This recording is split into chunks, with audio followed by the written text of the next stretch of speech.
با این همه آنچه پولس بعدها با منطق کلبی رابینی به انجام رساند ادامه همان روند زوالی بود که با مرگ آن رستگار کننده آغاز شد. میگه بعد از عیسی دیگه این سرنوشت رو به دست خودش گرفت. نمیتوان این انجیل را با دقت کافی مطالعه کرد، زیرا در پس هر واژه مسئله‌ای نهفته است. مرا خواهند بخشید که اعتراف میکنم بهترین سرگرمی هر روانشناسی مطالعه همین انجیل هاست. یعنی درک تضاد بین تباهی‌های ساده‌لوحانه، زیرکانه‌ترین و هنرمندانه‌ترین امور غرق در این فساد روانشناختی است. انجیل‌ها هر یک دارای ویژگی خاص خود است. میگه هر کدوم انجیل‌ها ساز خودشو میزنه و کل کتاب را نمیتوان با هم مقایسه کرد. میگه حالا 4 تا انجیل داری، اونا رو که ولش کن، با هم که اصلا قابل قیاس نیست، با خودش و سر انجیل و ته انجیل نمیتونی قیاس بکنی. همه جا حضور یهودیان حس میشود. انجیل که میخونی همه جا حضور یهودیان حس می شود. و اگر نخواهیم سررشته امور را از دست بدهیم باید بپذیریم که این نخستین نگرش صحیح است. در مسیحیت هنر همان دروغ پردازی است. در مسیحیت هنر دروغ پردازی در باب امور قدسی حاصل همه تمرین ها و فنون بس جدی چند صد ساله یهودیت و دستیابی به مرتبه استادی نهایی است. مسیحی این آخرین برهان فریب خود برای سومین بار بدل به یهودی شده است. خوشبختانه این کتاب‌ها برای بیشتر مردم اناجیلو میگه صرفاً ارزش ادبی دارد، اما نباید دستخوش خطا شد. آنان میگویند داوری نکنید، ولی هر کس را که با آنان مخالفت ورزد به جهنم میفرستند.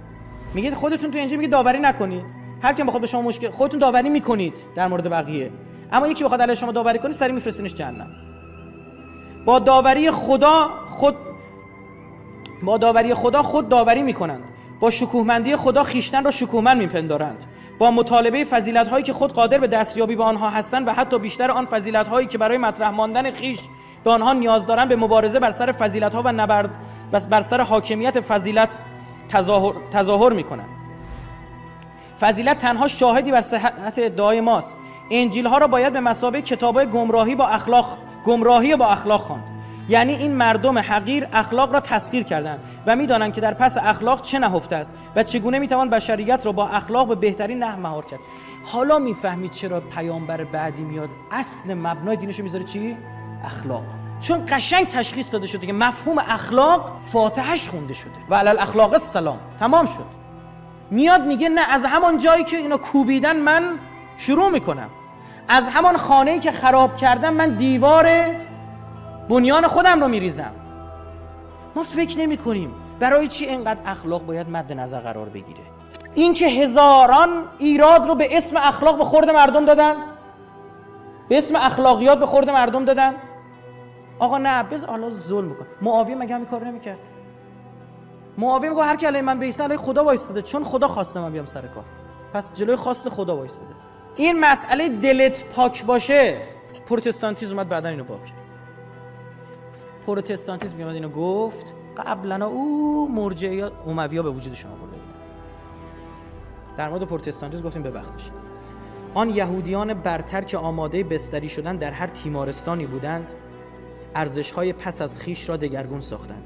گویی مسیح مفهوم، معیار و حتی آخرین داوری در باب سایر امور است.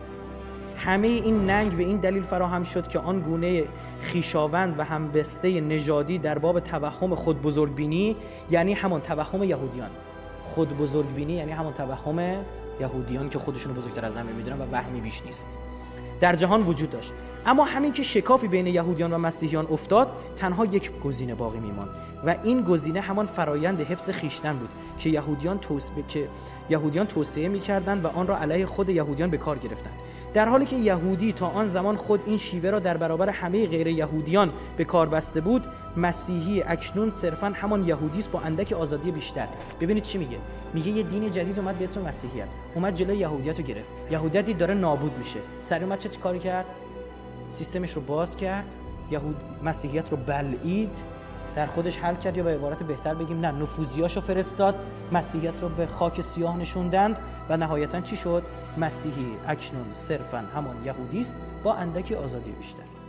تمام شد.